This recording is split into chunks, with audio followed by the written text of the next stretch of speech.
going on, Dolphins? It is your boy Dillon, and I have your breakdown, the recap from the game, from the Dolphins at Colts game.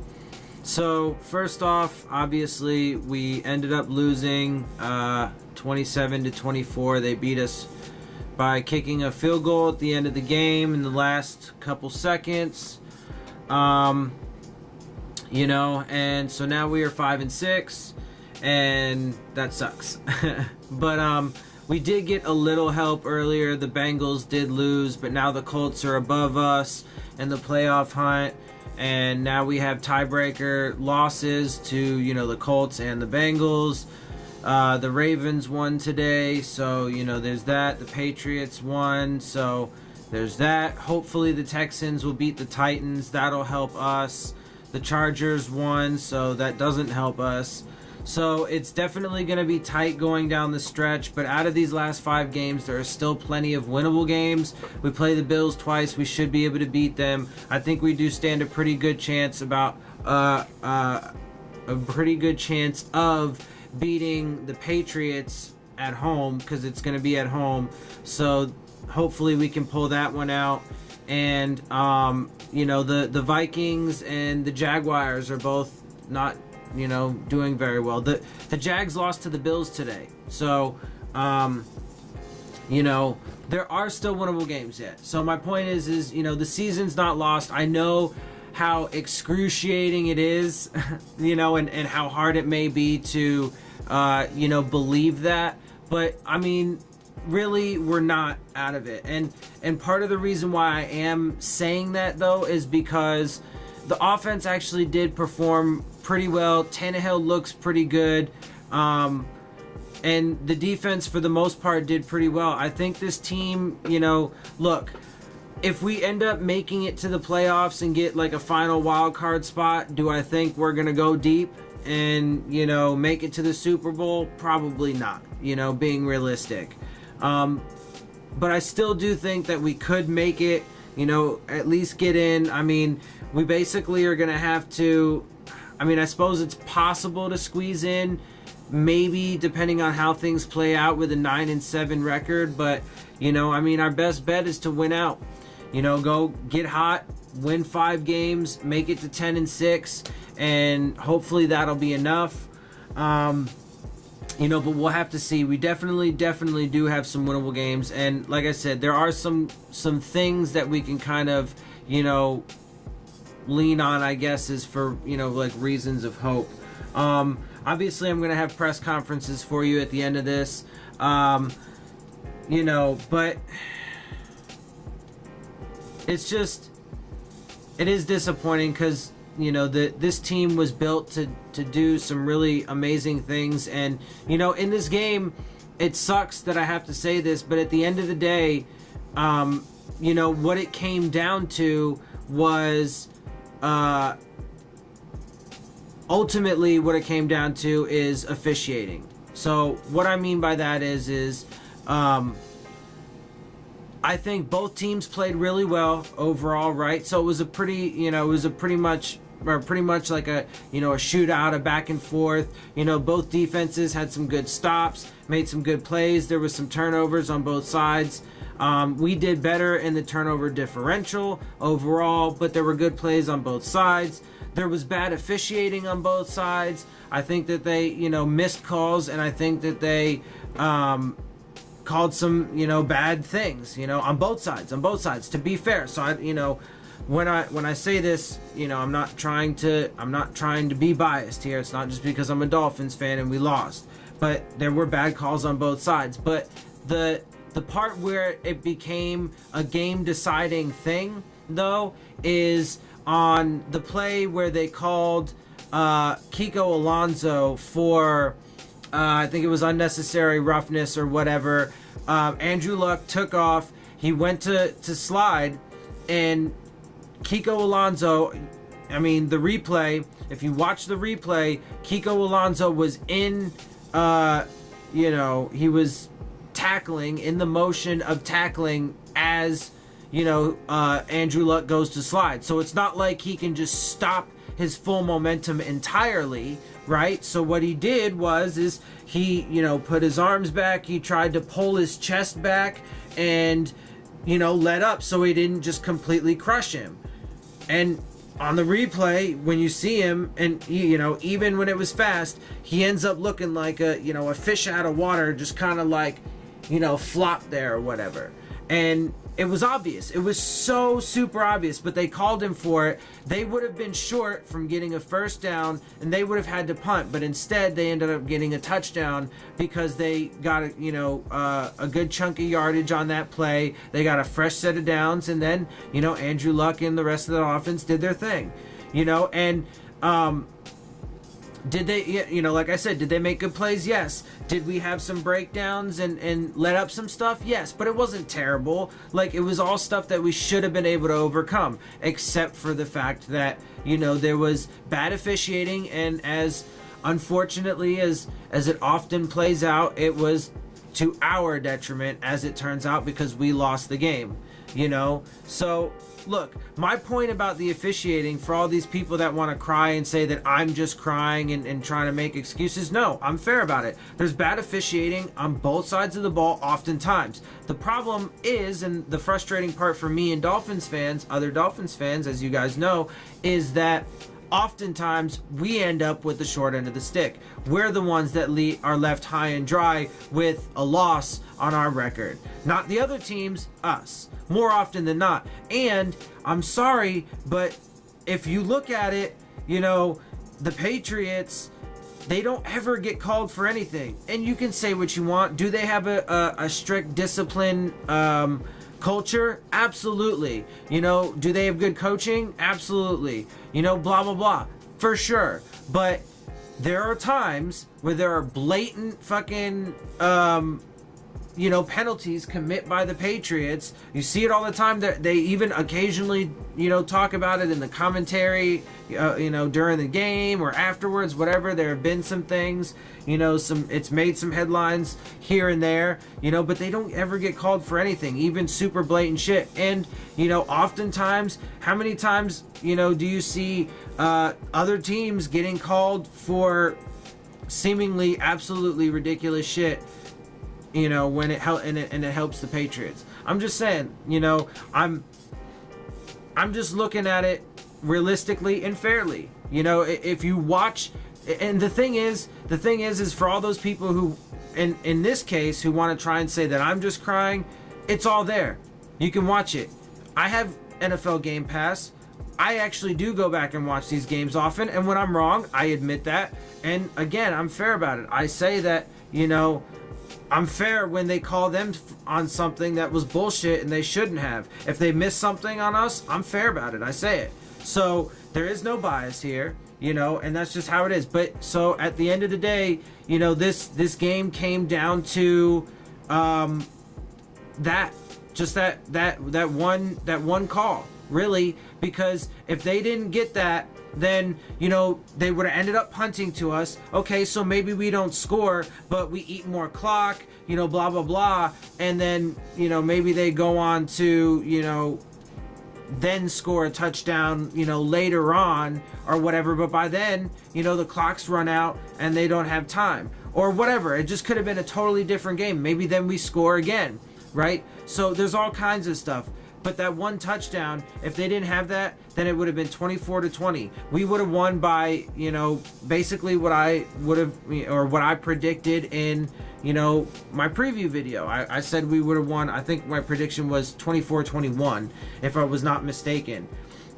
And I said that if we score at least 24 points, I think we should be able to win this game. And we scored 24 points, and it would have been, like I said, right on the money, right on the mark, basically, if it wasn't for that one call. So unfortunately, as it stands, just looking at it, and like I said, I'm, again, for all you haters out there that want to say I'm just crying about shit and trying to blame the refs, no, because again, I admit there were some, and one of the game deciding plays on that last drive is a really good example. Andrew Luck got out of a sack. He ducked a sack by Akeem Spence. It was good play on him. He made a good play, and then, on the back end, it wasn't, I don't know, maybe it was a busted coverage or something, or maybe it was just, they were covering for too long and they kind of just, sat into some zones or whatever. I mean, either way, it's not good on us. And they got a long pass that got them, down into our territory, which basically set them up for, running out the clock to 3 seconds, taking a timeout, and kicking the game-winning field goal. So, that's why I'm saying if it wasn't for that one thing, that one play, this game could have easily, not just easily, but probably been a victory for us. So, I mean, that's just, it is what it is. I mean, can't do anything about it. But the funny thing is, though, is before I give you, the statistical breakdown and stuff of the game, which is where I'll end it, since I've given my analysis already. The funny thing is buddy of mine, one of my best friends, he's a Texans fan, and we were talking during the game, and we actually had a little bit of a debate about that, right? About that hit. And he was arguing on the side of the refs, right, basically, and saying that it was a good call. But his argument was that, well, that's just the way it is, and that's how the rules are. And furthermore, that the rules are like that.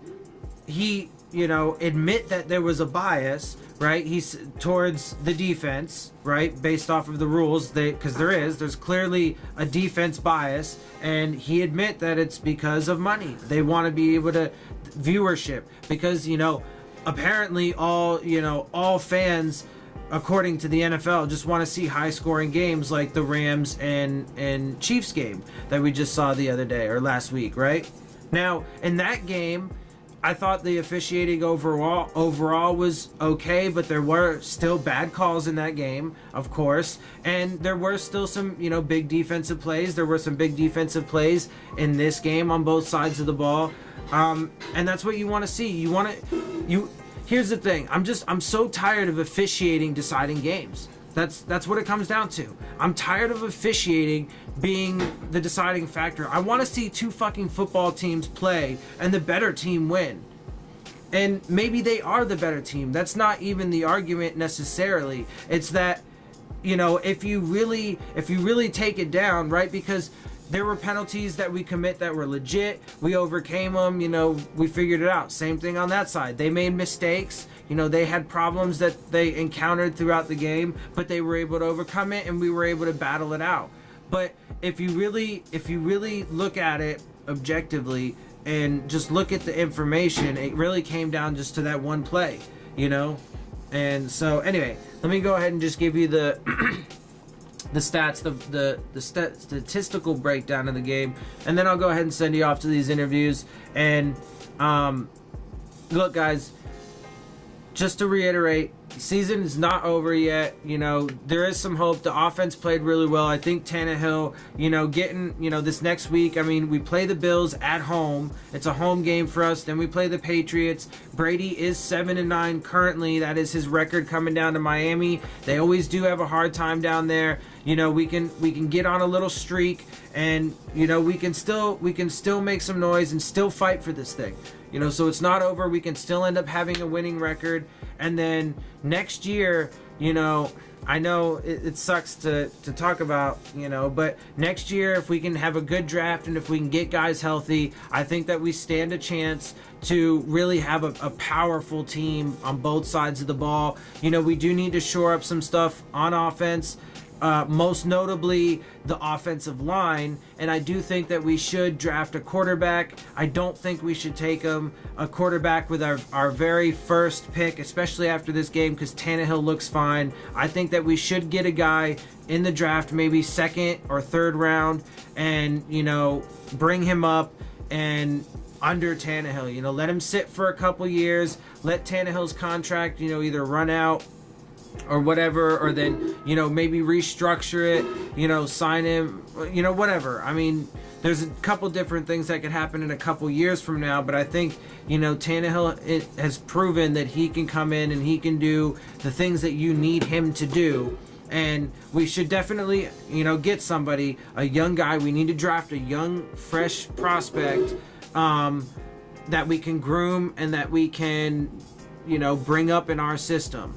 And then, maybe we need to, we definitely, honestly, I think right now, if I had to say, our biggest weaknesses on this team is line play. We need, and obviously a lot of that has to do with injuries, because we lost Sitton and Kilgore and William Hayes for the year, right? So a lot of that does obviously have to do with injuries. We will get guys healthy, but again, we also do need to get younger at those positions as well. So we lost Vincent Taylor for the year, right? So, we will get those young guys back healthy, but we do need to bolster those units, particularly the interior of the offensive line. Sitton and Kilgore will come back. They'll probably play for us next year, but we need to get, some new offensive linemen, young offensive linemen in this next draft. Maybe even, because from what I've been hearing so far from, the media and so on and so forth, this quarterback class is not even all that great. So maybe we can, try and find, a gem or something in the later rounds or the middle rounds, and maybe we take like a guard,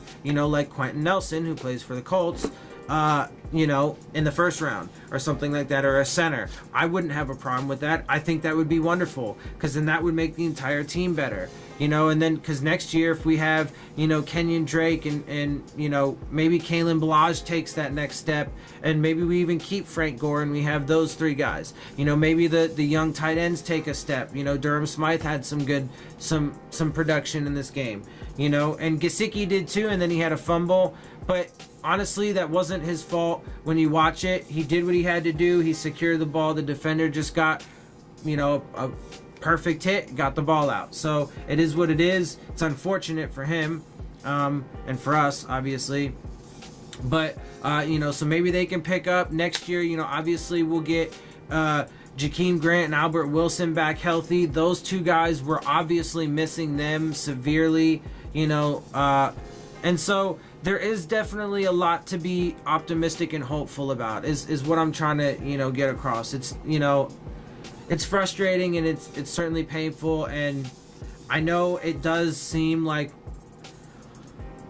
I don't like to get superstitious or anything, but it does seem like we almost have a bit of a curse on us, because it's always something, In 2016, we were doing good things, and then Tannehill, gets hurt, and it was a super unlucky hit. It was just the way that the cookie crumbles and Calais Campbell's head collides with Ryan Tannehill's knee, and then 2017 was just a clusterfuck of all kinds of shit, right? And I was like, well, coming into this year, I was like, well, just by sheer odds, there's no way that we're gonna have all of the kinds of crazy shit that happened last year happen this year, so by that, we should already, have an advantage over last year, comparatively to last year, right?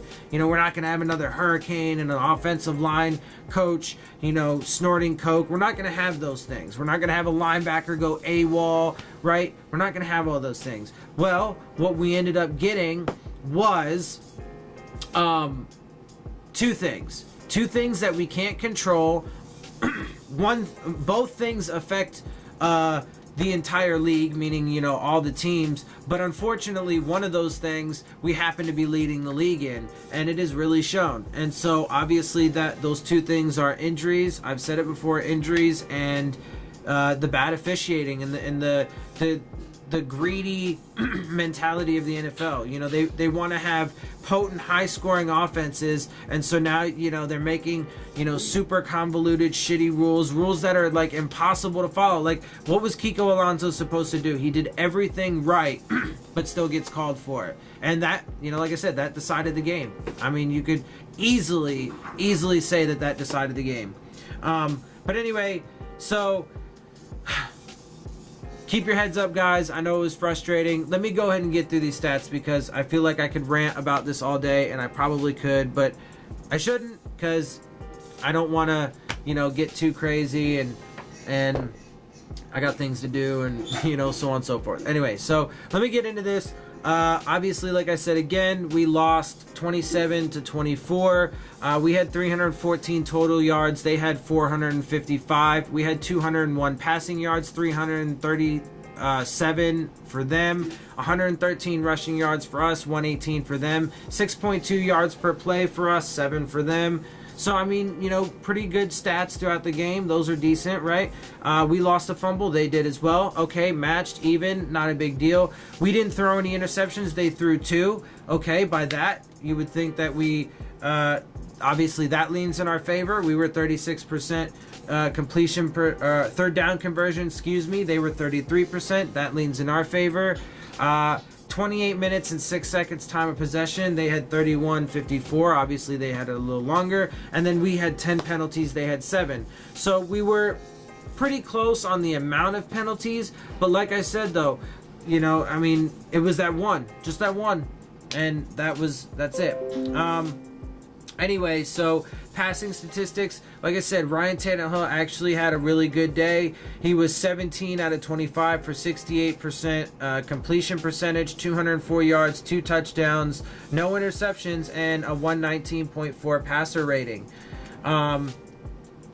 You know, so he did his thing, man. He did his part. And you can't, that's the thing is you can't ask for more from Tannehill. He did his thing. He did his thing.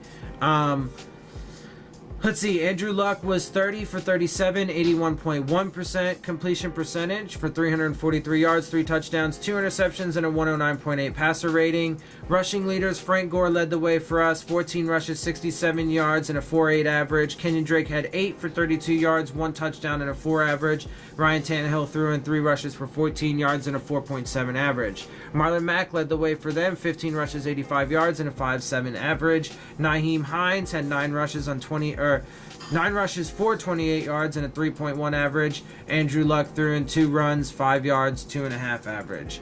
Receiving leaders, Leonte Carew actually came up, you know, big for us, did some good things.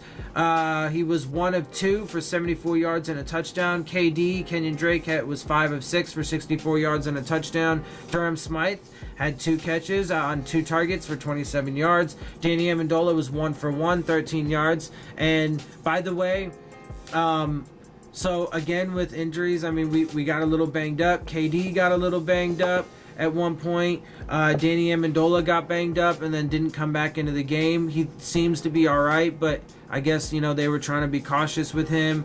So, you know, as always, we get a little roughed up.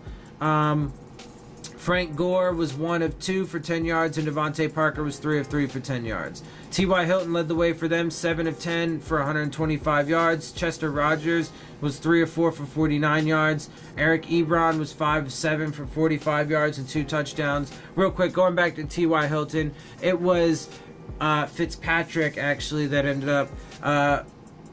I mean, I'd have to go back and watch the film to see each one of his catches, but for the most part, it seemed like Fitzpatrick was the one that got burned by Hilton.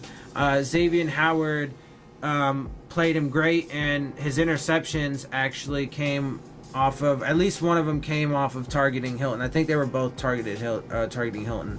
Anyway, Eric Ebron was 5 for 7, 45 yards, 2 touchdowns. I may have said that already. Dontrell Inman was 3 of 4 for 40 yards. Jordan Wilkins, 3 of 3 for 32. Nyheim Hines, 2 of 2 for 22. Jack Doyle, 4 of 4, 16 yards and a touchdown. And Marlon Mack threw in 2 catches on 2 targets for 11 yards.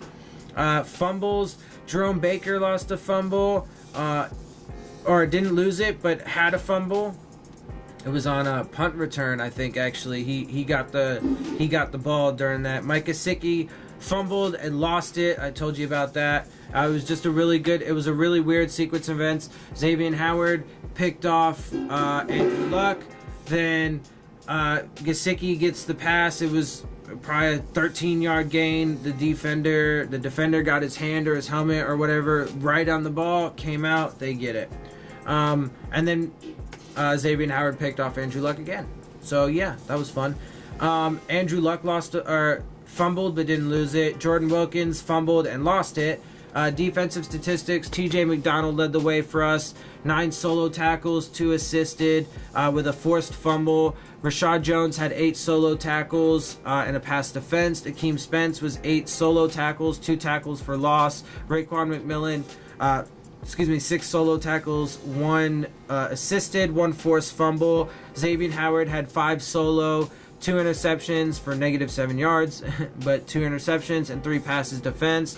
Kiko Alonso, 4 solo, 2 assisted tackles, 1 tackle for loss. Minka Fitzpatrick, 3 solo tackles, and Cam Wake, 1 solo tackle, 1 sack, 1 forced fumble.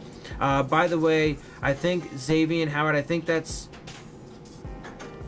want to say that's 5 interceptions, something like that for him on the year at this point. And I think I think he leads the league in interceptions, and I think we still lead the league in interceptions as a team, which is cool. But he should definitely go to the Pro Bowl, so vote for Xavier Howard to go to the Pro Bowl. Little advertising or promoting there for you. All right, so Darius Leonard led the way for them, 9 solo, 1 assist, 1 sack, 1 tackle for loss. Anthony Walker had 8 solo, 1 assist, 2 tackles for loss, and 1 pass defense. Michael Mitchell had 4 solo, 1 forced fumble. Clayton Gathers had 4 solo, 2 assists, 1 tackle for loss. Matthew Adams had 3 solo tackles. Margus Hunt had 2 solo tackles, 1 tackle for loss. Danico Autry had 2 solo, 1 assist, 1 forced fumble. Kenny Moore had 1 solo, 1 assist, 1 pass defense, and Quincy Wilson had 1 solo tackle and 1 pass defense. In the kicking game, Jason Sanders was good on his 1 field goal, which was from 29 yards out, and 3 for 3 on his extra points. Adam Vinatieri was 2 for 3 on field goals with a long of 46 and 3 for 3 on his extra points. Matt Hawk had 6 punts, 47.5 average, doing his thing, 3 inside the 20 with a long of 62. Rigoberto Sanchez had 3 punts for 34.3 average, 1 inside the 20 with a long of 49. Sonoris Perry had 1 kickoff return for us, a long of 12 with an average of 12. They didn't have any kickoff returns. Punt return, we had 1. It was by Jerome Baker. Like I said, he fumbled but got it back. And Chester Rogers, 3 punt returns for a 4.7 average and a long of 14. So, yeah.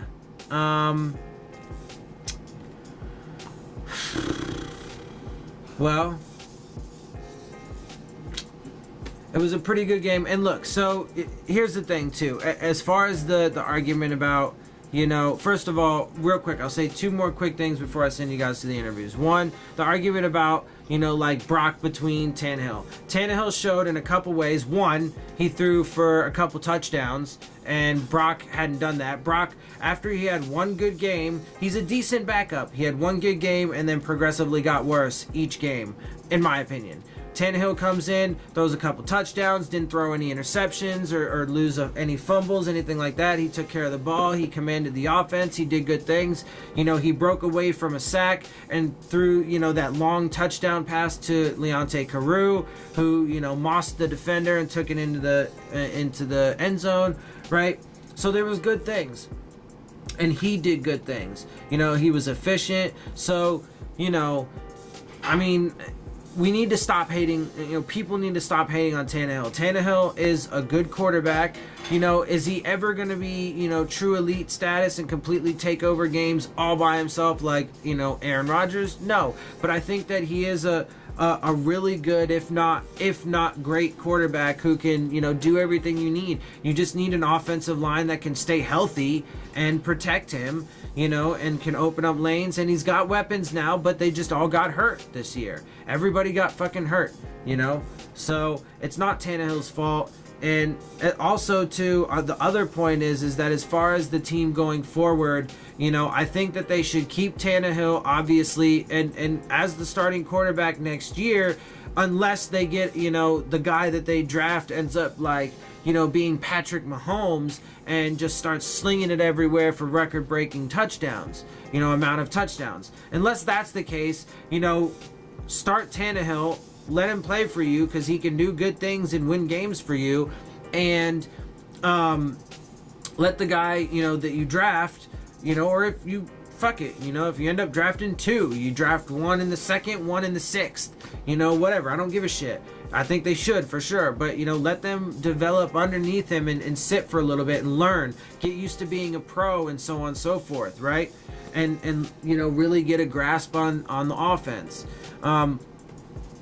And for the rest of the season, like I said, that the things that he did in this game should give us a little hope that, you know, we do have some very winnable games. I think we should beat Buffalo the 2 times we play them. I think we stand a good chance against New England when they come to visit us in Miami.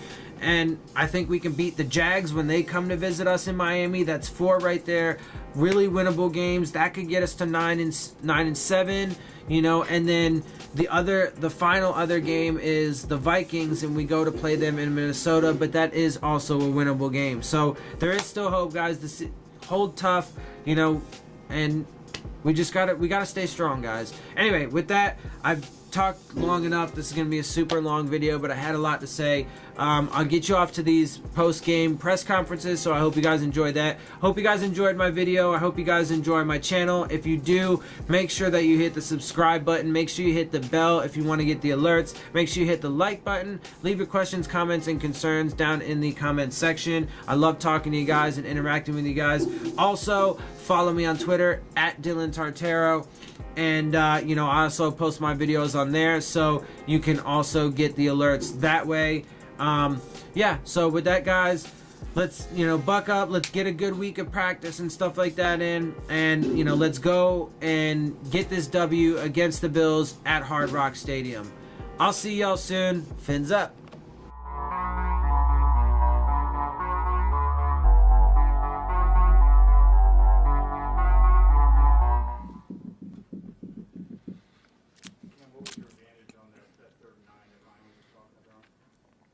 I missed whatever Ryan was talking about. Oh, I was on the field. I was engaged with the Colts, so they made a play. We didn't. Probably one of the bigger plays of the game. How hard is he to get down? Hard as he to get down? Not any more hard than anybody else. Sacks are hard to get, so relatively no big deal. Cam, this is a big game for you guys. Time of the season, games left, all those types of things. How do you guys bounce back? How do you know, this is, you know, a couple of more road games left, and it seemed like the one that was you could maybe steal from them. Instead, you're holding the bag. Yeah, it was right there. I mean, everything. It was scripted the way we wanted. Obviously, coming off the bye, you know, everybody getting a little more time to get fresh, refresh, restart, you know, whatever you needed. You know, chips were right there. The lead going into the game, defense on the field to close it out. All the things that I would love to have scripted if I had my way. And you know, it's unfortunate they made one more play. I think it's you know, obviously a lot placed on that one play, but there's obviously probably 10 other plays throughout the course of the game on both sides of the ball that would have probably eliminated the fact that was even the situation. What were they able to do? What were they able to do in the last couple of drives to move the ball downfield so freely when they were struggling for a number of series prior to that? Yeah, I think. I mean, I'm very anxious to go look at the tape, but obviously somehow somebody got disconnected. We didn't get the rush that we needed up front, of course. He was able to escape, so he had a free field of vision to throw the ball downfield. I feel like, for the way I feel, it's on us as a front to eliminate that. You know, as DB, I've never played DB, but I can't imagine covering people for, I don't know how long it was, 4 or 5 seconds. They're high-class receivers, so as a front, we got to make sure we do everything we can to keep them boxed in and keep them from being able to do that kind of thing. So it's unfortunate. Is this a game where you tip your cap to Andrew Luck, or do you say you do that? Well, I'll never take anything away from anybody, but at the same time, you look at some of the plays and you see, you know, we shot ourselves in the foot. They made some plays too. No, again, nothing to take away from those guys, but critical moment. That's something that we gotta be the ones to make it harder. I'll say that.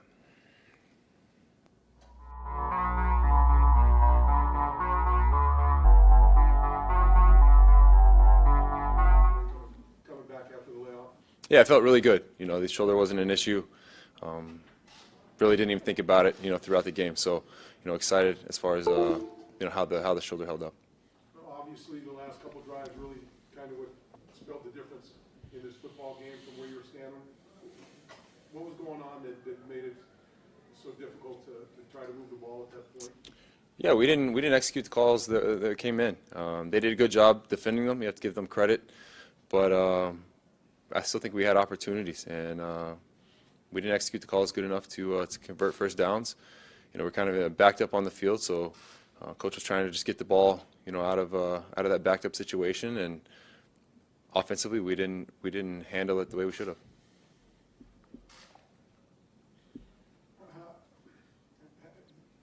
6 games left going into this one. Important game for you on the road. It doesn't come out the way you wanted.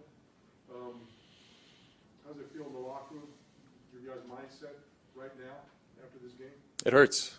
This one hurts. The way it went down, the way we felt like we were playing, throughout the game. We scored to go up 10.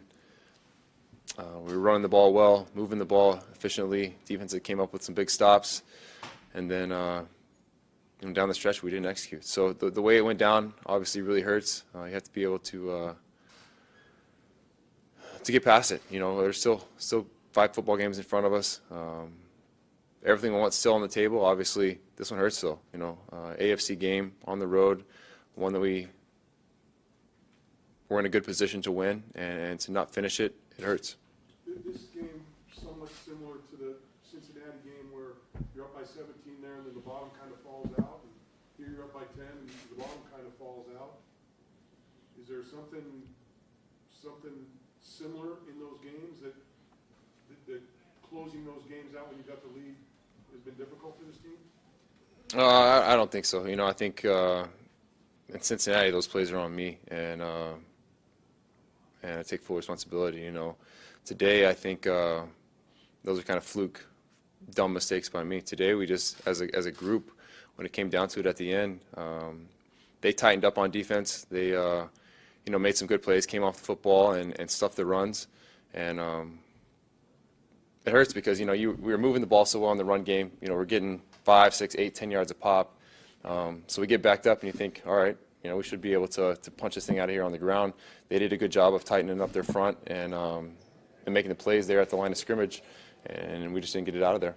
Ron, on the series before that, I think there was like 8 minutes to play. You were still leading, and on first down it was a pass. On second down it was a pass, and then was the handoff on third down to Kenyon. You were running the ball well, but what was the thinking of we're running the ball well, so let's throw it? Yeah, the first down call there, we had a screen call, and they did a good job of playing the screen. Couldn't get the ball to the back. He ran around our blocker and had to throw it away. Second down, we had a play action, thinking maybe they were to step up on the run and have an opportunity downfield. They brought some pressure, where I was able to step up, and we just weren't able to connect. So, like I said, I think we had opportunities there. There was times in the game where we thought the screens would be good. Going into that, we thought the screen would be good. They end up giving us a little bit different look and playing it really well. So you have to give credit to them. And as the quarterback on 3rd and 10, way backed up, do you understand, play it safe type of thing, or did you want a chance to throw the ball? Oh, of course I understand. I'm a competitor, so I want the ball in my hands. I want to make that play. But I understand the situation. Obviously, we were inside our own 10. Long yardage situation. They had been playing soft coverage, sinking everyone underneath in those long yardage situations. Your percentages are low. We're thinking, hey, if we can, get a block on one guy, make one guy miss. There was a couple situations where we did run the ball and were able to get really close on those runs. So I totally understand the call there. But as a competitor, it's tough. You want that ball in your hands. Do you ever think you'll feel a case, step up and say, hey, I want to throw in this situation? It's tough to do that when you're standing in the middle of the field, and he's on the sideline. My job is to execute the calls that come in and do the best I can. Like I said, I understand the call. I think it had a chance to work. We had a light box. Backers were soft. we weren't able to get off on our double team up on the mic, and that guy ended up making the play. So if we execute the play, I think to how it's called, we got a shot. Obviously, it's not going to be an easy first down, but Drake had made some guys miss. He caught a short pass earlier, shouldn't have worked, made a guy miss. That was like a 3rd and I want to say it was 14 or something, 3rd and 16, and we were 1 yard short on a short check down and blocking downfield. So those long yard situations are tough. Guys are gonna have to do something kind of special to get that first down if you check it down underneath, and we felt like we had an opportunity there. Did you kind of worry you might not get the ball back though, knowing it was on the other side of the field?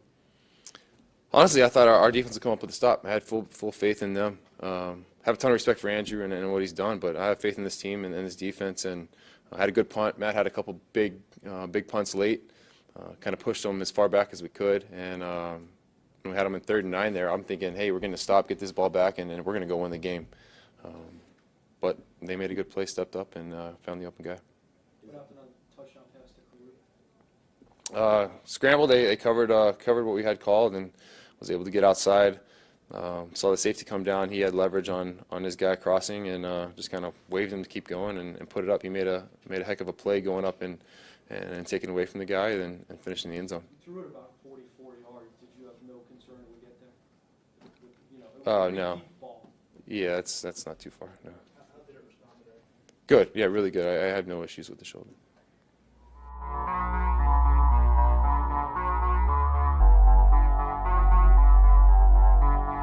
They score, and I think you took 20 seconds off the clock, got a 3-and-out punt.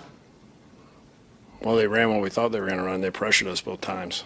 So, when you got guys wide open, we got to protect, and you got to be able to make those plays. I mean, they're pressuring because they don't want us to run the ball, because we just did. On that last offensive drive, how close were you to giving Ryan a chance to try to convert with his arm? I mean, if we would have been in a more manageable situation, I ran it there and we got it shoved up our ass.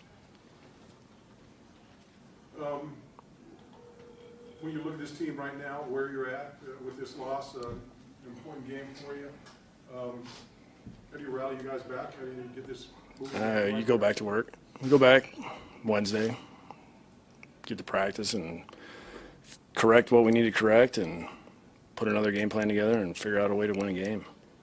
You look at Ryan and his performance today coming back. What, as you look at it now, what are your thoughts? I mean, it's hard to tell without watching everything. But I thought he was fine. He seemed relaxed, made some good throws. Just we can't allow him to get hit as much as we do and flush from the pocket. We just got to figure out a way to tighten it up. What's your trust level, I guess, in Ryan in those end-of-game situations? I have a high trust. It wouldn't matter who was back there. That's a shitty situation to be in. It's 3rd and long. It's you're backed up. Like, it's a bad situation. I've been in that end zone before, and I watched a Hall of Fame quarterback get sacked for a safety. So, I mean, in this building. So do you think you're going to get the ball back? Yeah. I had faith in our defense. We'd stopped the majority of the game. How would you describe the way the defense played today? I thought there was a lot of good things they did. I just, wish we'd eliminate the big plays with the, in the run game, and we're getting turnovers. I mean, it's a shame that we're in the plus and block a punt, do all those type of things, and then come out without a win. And when you talked about you guys didn't get the 1st and 2nd down yardage that you needed those final 2 possessions, was that because of you guys? Did you not execute, or did they defend you well? Well, they had the first play we ran it, and we were pretty much, when Frank had the ball, he was, right when he touched it, there was about 4 guys around him. And the second one, we just didn't get out on the slip screen to pick that linebacker off. Did Ryan's injury have any impact how you called the game? No, I wasn't even thinking about it. So this is the second road game that I can remember that you're leading late and you can't finish. Did you see anything that reminded you? Nothing. I mean, it was just, Branchie's got the guy wrapped up, and it looks like we're going to have a sack and we're going to get the ball back. You know, that's what's tough about Andrew Luck. He squirms out of that and makes a great play. And that's what the NFL is. It's 1 or 2 plays at the end. In a game like this, I guess you would probably go over in your mind all the different calls. You're going to be 3rd and I think it was 10, and you ran into the line. Is that just because of where you are? Yeah, that's the field position. I mean, the safety's coming down the other way. We didn't block anybody. I mean, that's what bothers me more than anything. I guess you had there was 3, I think, 3rd and longs where you decided to, run. What were the differences in those other 2 situations? It was where we are in the field, what I'm looking to do when managing the game. I mean, we turned the ball over a little bit on 3rd and longer down in distances because then the rush is coming in different, the stunts. I mean, we haven't really picked up a whole bunch of stunts with the 4-man rush this year, so that's all these guys do. Alright guys, you've reached the end of my video. This is the end of the interviews. I hope you enjoyed those. I hope you enjoyed my show. Also, as a whole, if you did, make sure you hit the subscribe button. Make sure you hit the bell if you want to get the alerts. Make sure you hit the like button. And please share your questions, comments, and concerns down in the comment section. I love interacting with you guys. It's for you. This is for you. And also follow me on Twitter at Dillon Tartaro. It's on the end screen. My Twitter handle is on the end screen if you need to know it. And with that, guys, I'm out. I'll see y'all soon. Fins up.